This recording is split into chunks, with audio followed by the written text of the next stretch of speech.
আজ বানাবো সুজির দুধ চিতই। তো কীভাবে বানাই আপনারা চলুন আমার হাতে রান্নাঘরে, আপনাদেরকে দেখাবো। খুব সহজেই বানাবো সুজির দুধ চিতই পিঠে। সুজির প্যাকেটটা কেটে নিয়ে আমি এক বাটি সুজি নিয়ে নিলাম। মিক্সিং বলে দিয়ে ওটাকে ডাস্ট করে নিলাম। একটা পাত্রে এটা ঢেলে নিয়ে হালকা কুসুম গরম জল দিয়ে অল্প অল্প করে দিয়ে ব্যাটারটাকে আমি রেডি করে নিয়ে প্রায় 10 মিনিট মতো ঢাকনা দিয়ে ঢেকে দেবো। ঢাকনা খুলে হাফ বাটি মতোতে ময়দা অ্যাড করব। ময়দা দিয়ে ভালো করে ব্যাটারটা রেডি করে নেব। ওইদিকে গ্যাসে একটা মাটির পাত্র বসিয়ে দিয়েছি। গরম হয়ে যেতে তেল ব্রাশ করে নিয়ে অল্প ব্যাটার দিয়ে ঢাকনা দিয়ে কিছুক্ষণ ঢেকে রেখেছিলাম।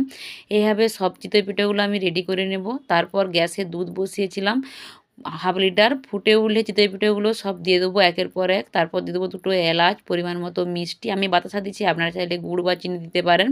তারপর পাউডার দুধ দিয়ে নামিয়ে নিলে রেডি হয়ে যাবে দুধ চিতই পিঠে। আমার এই পিঠের রেসিপিটি আপনাদের কেমন লাগলো অবশ্যই কমেন্ট করে জানাবেন। ভালো লাগলে চ্যানেলটিকে সাবস্ক্রাইব করে পাশে থাকবেন। টাটা।